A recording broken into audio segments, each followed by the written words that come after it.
Thank you. Thank you very much. Thank you. Thank you. Thank you. This is the 7th straight year that I get to speak in CPAC, and it reminds me of the first year that I was here. The year was 2010. I, at the time, was an underdog candidate for the United States Senate. My opponent was the sitting governor of Florida. His name was Charlie Crist. I know that's what I said at the time, too. But no one would listen. It was a time when the conservative movement was being told that we needed to become more like the Democrats. It was in the aftermath of 2008. Barack Obama had won, and we were told that the only path forward was to become more like them, to moderate our message, to moderate our stances, to basically be less conservative. I never believed that at the time, and so I chose to run, and it was a difficult race. At the beginning of that race, the only people that thought I had a chance to win all lived in my home. And 4 of them were under the age of 10. The entire Republican leadership in Washington, D.C. was with him, and everything I knew about politics said there was no path forward.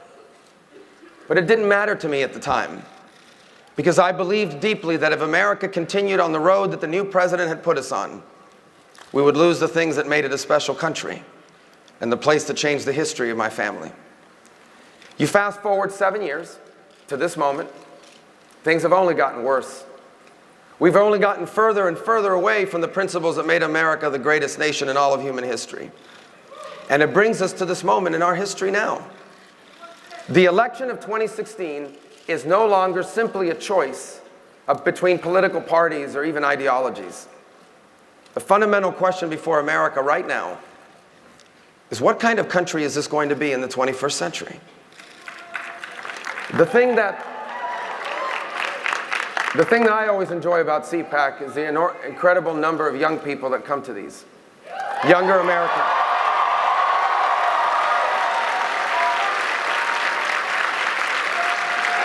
And by younger, I mean anyone under 44. Although I feel 45 this week because I've had the flu, but anyway. Thank you. And what we ask ourselves in this campaign is, what is this country going to look like?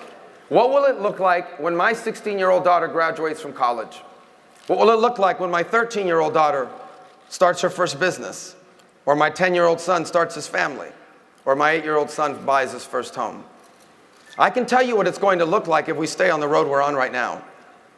They will be the first Americans, you will be the first Americans, that inherit from a previous generation a country worse off than the one that was left for your parents. That is the road that we are headed on now. And if we remain on this road, we will have to explain why our children and grandchildren did not inherit what we did.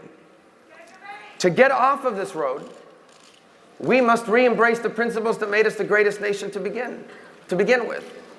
And that's why the theme of this gathering, that Our Time Is Now, forces us to answer a second question, and that is, what does it mean to be a conservative in the 21st century? I can tell you what it can never mean. Being a conservative can never be about simply an attitude. Being a conservative cannot simply be about how long you're willing to scream, how angry you're willing to be, or how many names you're willing to call people. That is not conservatism.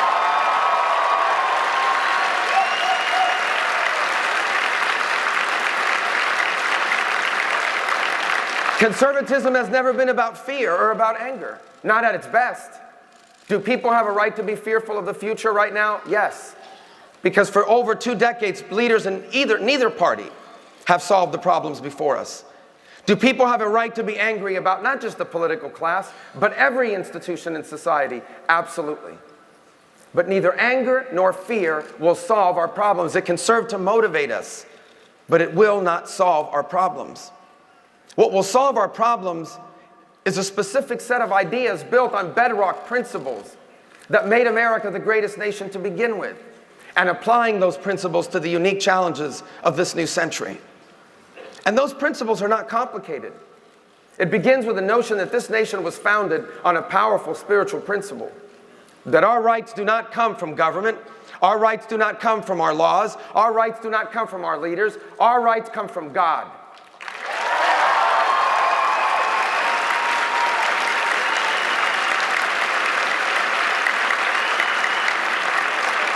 Our government does not exist to decide these rights, nor to grant them. Our government exists to protect them. And that is why we have a constitution that limits the power of the federal government to a few specific but important things.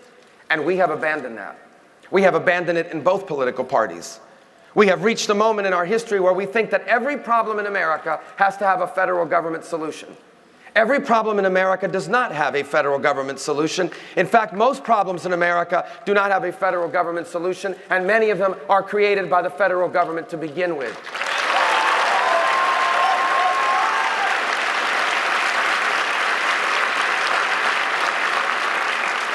And so to move forward in a better direction, it does mean re-embracing and following the First Amendment. For what that stands for is not just the right to believe anything you want, but the right to live out the teachings of your faith in every single aspect of your life. It means understanding that the Second Amendment was not a nice suggestion. It is a constitutional right to protect yourself and your families from terrorists or criminals.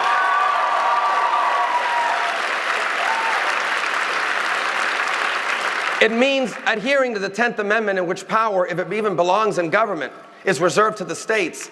Not because we don't care about our problems, but because we care. We know that when the federal government tries to solve these problems, it often makes them worse, not better. So let's return power back to the states.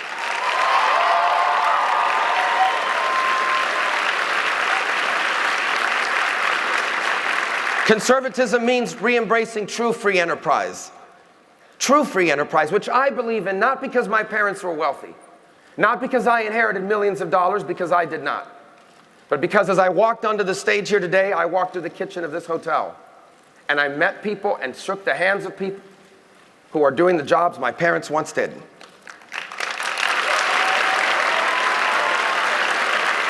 You know why they have a job? You know why they have a job?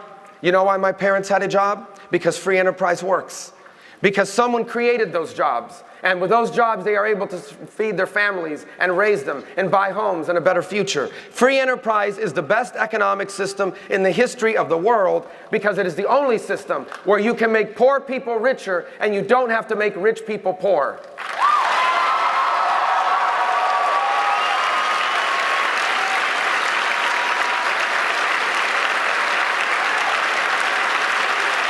It means conservatism means believing in a strong national defense, not because we want war, but because we love peace. Because history has taught us a painful lesson, that weakness is the enemy of peace. That weakness invites violence. That weakness invites war.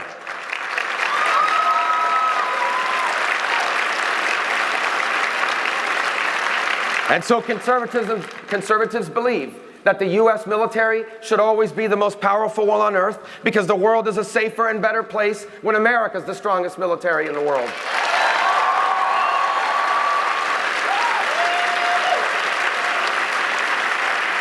Conservatives believe we stand by our allies, especially allies like Israel. They are the only pro-American, free enterprise democracy in the Middle East.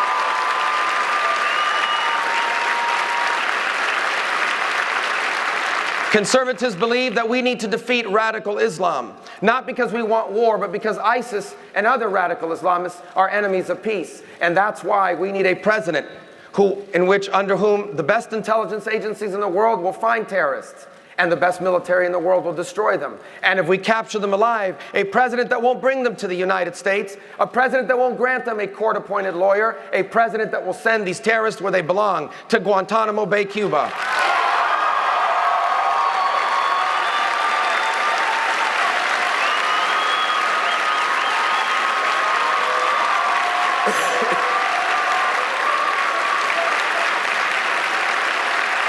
And conservatives believe we take care of our veterans because we have a sacred obligation to take care of them after they've taken care of us. It's something that's not happening now.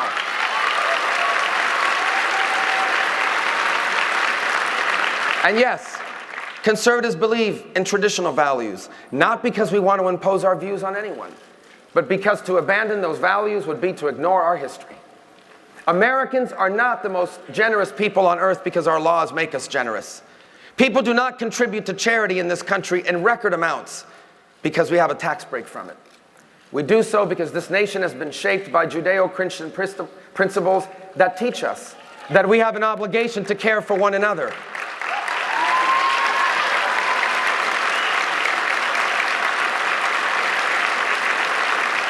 And we believe in traditional values because without them, without the belief in an all-powerful God, then the very founding of this country was meaningless.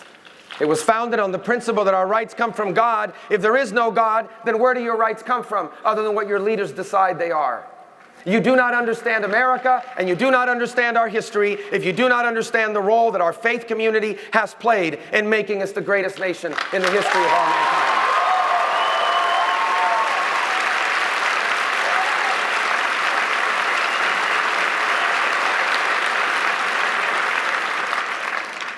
So I am preaching to the proverbial choir on this issue. Why? Because I think there's a growing amount of confusion about what conservatism is. And it is time for us to understand that conservatism is not built on personalities. Conservatism is not simply built on how angry you might seem from time to time. Conservatism is built on a set of principles and ideas that our nation desperately needs at perhaps the most important moment in a generation. For over 200 years, this has been an exceptional country. I know this personally, as so do many of you, because for me, America is not just the country I was born in. It is the nation that literally changed the history of my family. But we have to remember that what made that possible was not an accident. America is not a special country by accident. It did not happen on its own. It happened because for over 200 years, each generation before us did what needed to be done. For over 2 centuries, each generation of Americans before us confronted and solved problems. They embraced opportunities, and Americans have never had it easy. This was a nation founded by declaring independence from the most powerful empire in the world. This was a nation that faced a divisive and bloody civil war, 2 great world wars, a long Cold War. The 1960s were difficult for this country. The civil rights movement divided us regionally. The Vietnam War divided us generationally. Americans have never had it easy. But each generation before us confronted their challenges and solved their problems. And that's why each generation before us left a country better off than the one that was left for them. My fellow conservatives, the time has come for this generation to do its part. The moment has arrived for us to do our part now. And the stakes could not be higher because the future of the greatest nation on earth is at stake. And I want to speak specifically to the younger people here today, because I know there's a lot of negativity out there. I know that times are difficult. I want you to know that I believe something with all my heart. I believe that today's young Americans are on the verge and have the chance to become the next greatest generation in American history.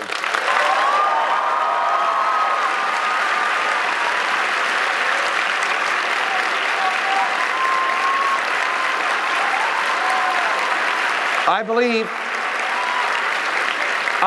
that the 21st century is tailor-made for America. There are now hundreds of millions of people on this planet that a decade ago were starving, and now they want to buy things from you. They want to trade with you. They want to partner with you and collaborate with you. And these young Americans are the best collaborators in the history of mankind. These young Americans are the most technologically advanced people that have ever lived. On the campaign trail, unless you're under 25, no one knows how to use their camera phone. These young Americans have the chance to fulfill an incredible potential and destiny. But we have to give them a chance.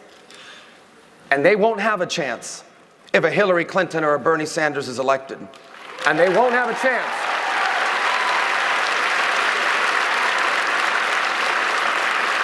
And they won't have a chance if the conservative movement is hijacked by someone who is not a conservative.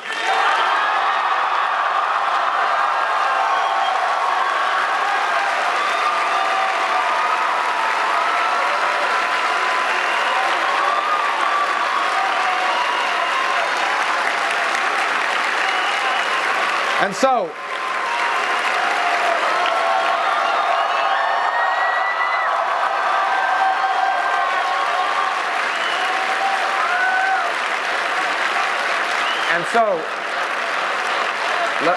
I'm already over time, so let me close with this. Well, I got to answer questions. I get to answer questions now in a moment from Dana Bash. So let me close with this. I know that all the news today sounds bad. And by the way, for young Americans, know this. The one thing that's always true about history is that every generation believes the next generation is really messed up. I want you to believe and know if we do what needs to be done. I want you to know what history is going to say about you. I want you to know what history is going to say about us if we make the right choice now. It will say that this generation of Americans lived in the early years of this new century in a very difficult time. The world was changing, and we struggled to keep pace with it. And it will say the truth. We almost got it wrong. After 8 years of Barack Obama and one crazy election, we almost got it wrong. We came this close. But then we remembered who we were.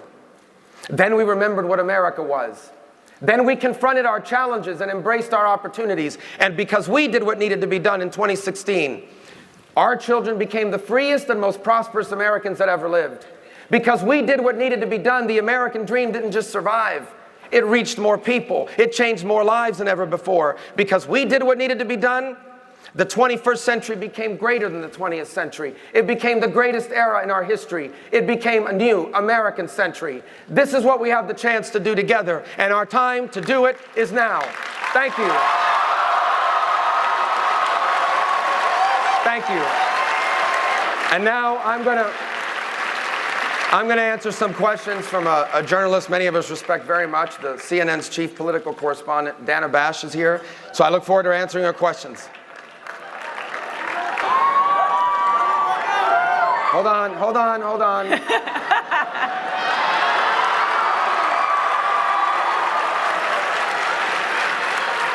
That never gets old, does it? It's my running mate right here. Exactly. First of all, I just want to say that was definitely the first time I've ever been introduced by a presidential candidate, so that was good.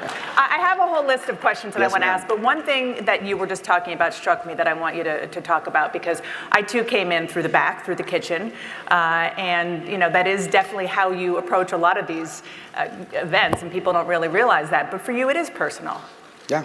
I mean, my parents, this was the jobs they did. I always tell people my parents were incredibly successful people. Because the American dream is not about how much money you make or how many buildings have your name on it. The American dream,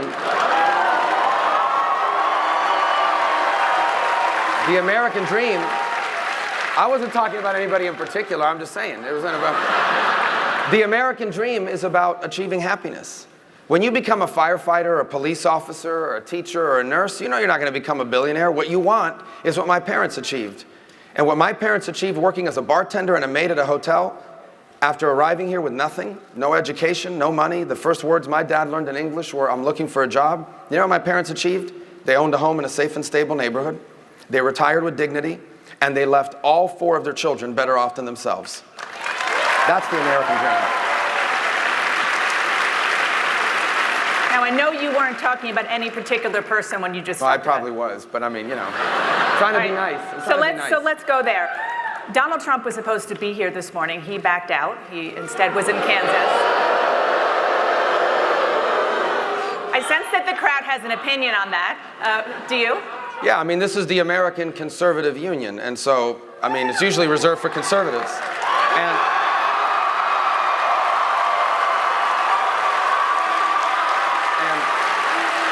no, but this matters. I mean, look, either the ideas behind conservatism matter or they do not. And if they do not, then it's fine, but I believe they do. It is not enough to say, vote for me because I'm angrier and over the top and I'm going to do and say things no one else is going to do. I get that anger and frustration, I really do. But let me tell you something.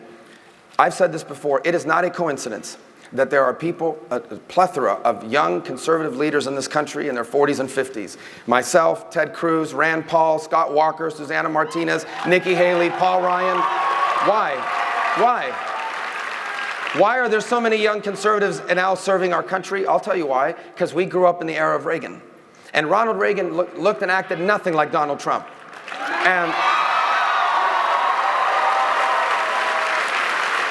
And look at the Democrats. Who is the young and up-and-coming Democrat? Bernie Sanders. Senator, let me ask you a question about that, though. And I asked Ted Cruz about this week as well. you're stepping up your rhetoric big time against Donald Trump on the question of whether or not he is a true conservative. You started doing that at CNN's debate last week. You're calling him a con artist and a fraud. If you believe those things, why did you wait until February of 2016 to say so? Well, a couple reasons why. Number one is because for much of this campaign, I've been fighting off other people attacking me, and so that takes a little bit of time too. And the other is, look, I didn't get into this to beat up on the other candidates. I really didn't. I had hoped that voters, if you had told me a year ago that the front runner at this stage in the Republican campaign would be a supporter of Planned Parenthood, who says he doesn't stand with Israel, who says that, who has a long record of supporting government-sponsored health care, I would say, on what planet would that be the Republican front runner? But it's happened, and I think we have to ask ourselves, why have we allowed that to happen? So I don't think any of us anticipated it. And why is that? What is the question to that?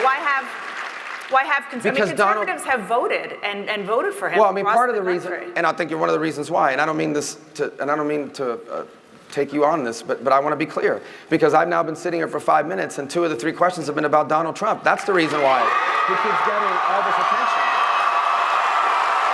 That's fair, but he is the front runner. That's fair, but he is the front runner, and you've been making your campaign about Donald Trump. No, but even before he was the front runner, Donald would offend someone personally, he'd make fun of a disabled reporter or attack a woman journalist, and he would dominate news coverage. Of course he's going to get all this attention. It's fine, I'm not complaining about it. All I'm saying to you is, the reason why we talk about it and the reason why a lot of this has happened is that the other night at the debate, I didn't do the count, but over half the questions I asked were somehow related to my opinion of Donald Trump. I'm more than happy to share with you my opinion on Donald Trump, but I'm running for president because I think this country needs to re-embrace the Constitution, this country needs to re-embrace free enterprise, and needs to re-embrace a strong national defense. Okay. We have some questions from Twitter. People were submitting questions on Twitter, and Lisa Gariella asked this question. How are your children responding to your campaign? Do they understand how important and serious this is? And before you answer that question, I want to put my mom hat on for a second, because you're the proud father of 4. I'm the mother of a 4-year-old son. And I'm having trouble letting him watch the news because things have gotten so vulgar and so over the top that I don't want him to think that it's okay to act like that. Right. How do you, and I'm not alone, I know a lot of people have said that, how do you feel as a father and a presidential candidate about how low things have gone? Well, I mean, no, but I'll tell you, this is related to the real question. I'm glad you asked it. My kids were on with me on the campaign trail a lot, from New Hampshire, Iowa, New Hampshire, South Carolina. Every day when I woke up, I was glad they were there, not just because they were my kids, but because I looked at them and it reminded me, this is what it's about. You're literally trying to decide what kind of country it will be like when they're my age, when they're a little younger, but doing things for the first time. I mentioned this in the speech. You know, God has blessed my family. He has protected our children. He's protected us. They've handled it extremely well. I don't think we've ever had a negative moment in the campaign with them. But that's because God has protected us and shielded us. I really believe that He's done that for us, and He's done that for other families as well. But for me, it is a daily reminder that what we are fighting for here ultimately is what we're deciding now in this election will decide what America looks like in 10 years. And yes, I think it is one of the things you asked me. I don't want us to have a president that we constantly have to be explaining to our kids, look, I know that's what the president did, but you shouldn't do that. I don't want that.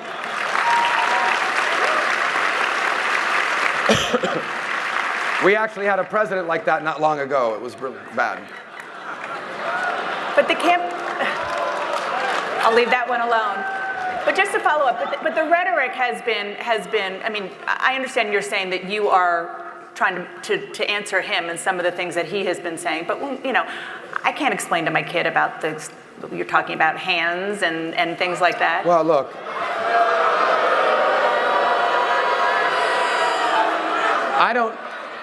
I'll be more than happy to answer another Trump question. I don't know, Donald Trump, he might have grown up the way he did with a lot of money and going to boarding schools.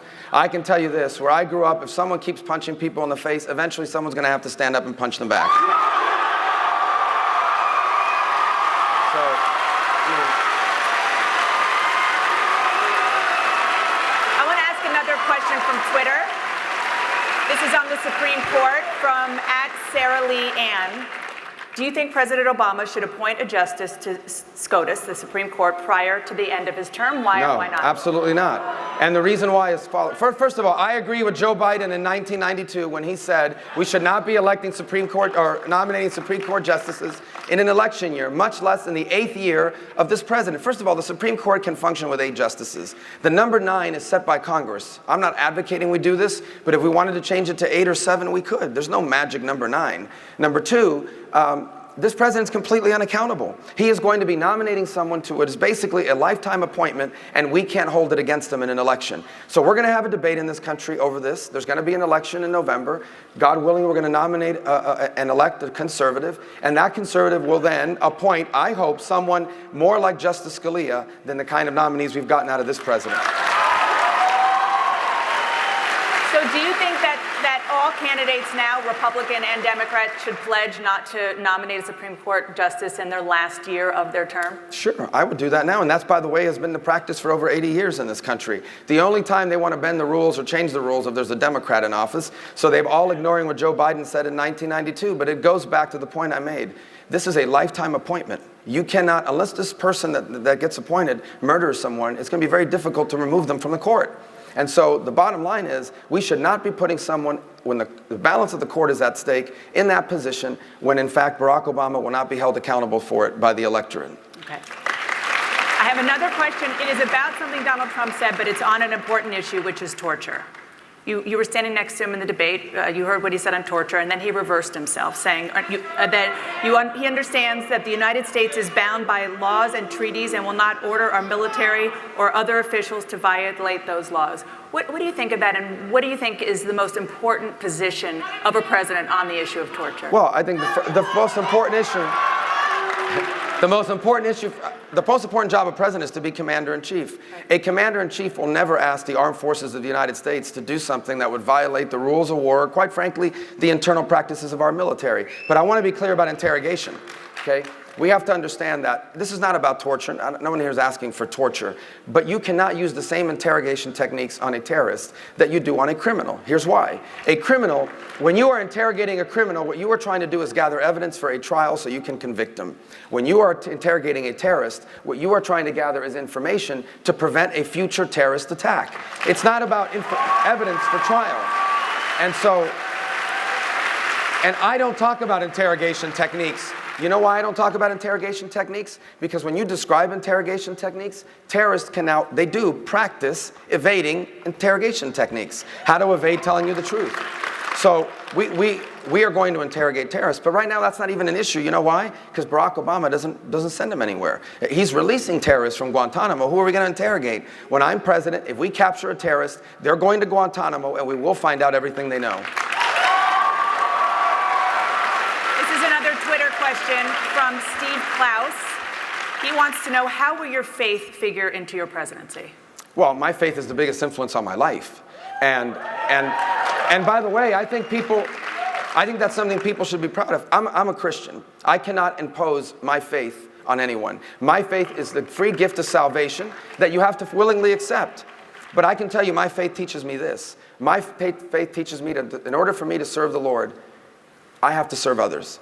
It teaches me that I have to care for people that are hungry and for the less fortunate and for those among us who are facing difficult times.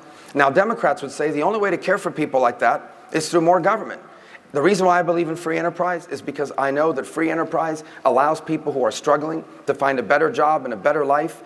Does government have a role to play in a safety net? Yes, not as a way of life, not as a lifestyle, as a way to get people back on their feet so they can find a good job and never rely on government again. My faith influences me to believe that, and my faith influences me to believe that all human life is worthy of the protection of our laws.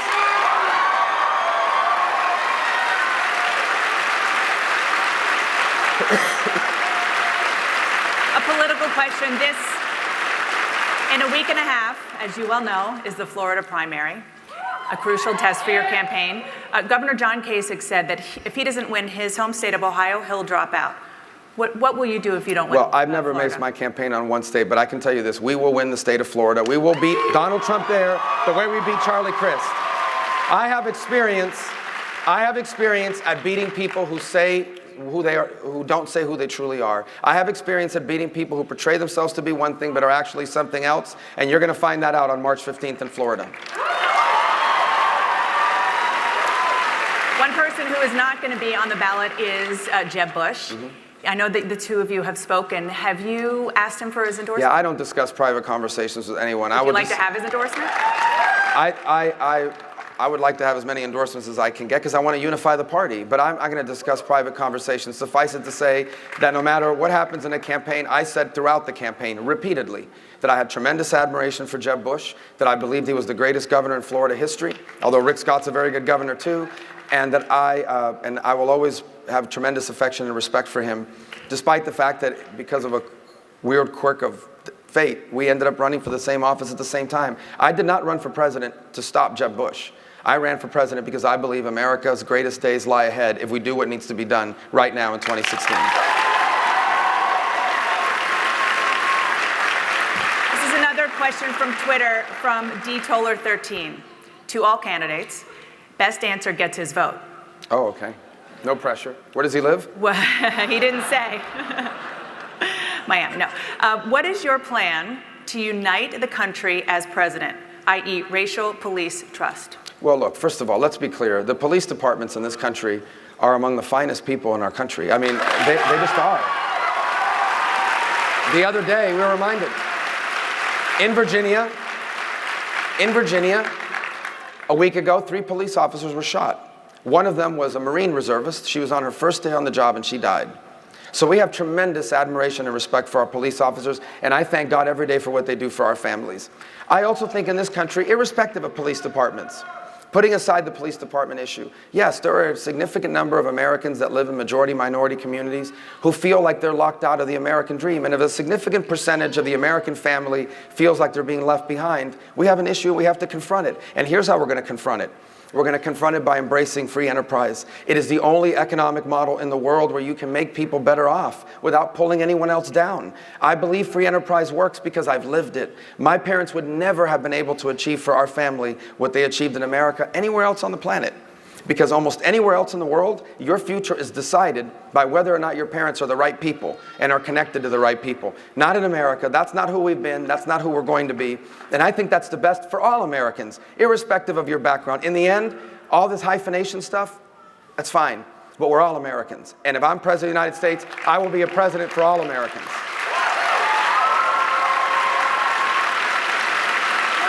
Just one final question.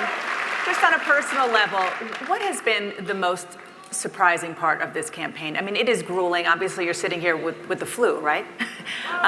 So how have you embraced this in a way that maybe you didn't think you would? Well, there's a lot of surprising parts about this campaign. I told you one of them. I never could have imagined that the front runner in a Republican nomination would be someone that refuses to stand with Israel, defends Planned Parenthood, you know, all these other positions that Donald Trump has taken. But that aside, here's the great part about it. I knew this already, but this campaign reminded me of this. America is not a government. America is a nation and people. America is the country where this very morning, people got up and went to work or opened their business or volunteered in the community. They're going out about their lives and doing great things, irrespective of who the president is going to be or not. Our government is messed up, but the American people are as great as they've ever been. What they need now are leaders that give them a chance. And this campaign has confirmed that. I was in South Carolina, and I went to a pregnancy crisis center. You've never heard about this place. It's not in any magazines. They don't get any movies made about them. There's no news articles. These people every day are saving lives. Young girls are coming into this pregnancy crisis center scared to death, thinking about ending an unborn life. And these people, through ministry and the Word of God and just loving them, are getting them to change their decisions. They are saving lives, literally. There are now people involved in this program whose lives were saved by this program. That's America. Senator, thank you. Thank you, Thank you so much. Washington. Appreciate it. Thank you very much.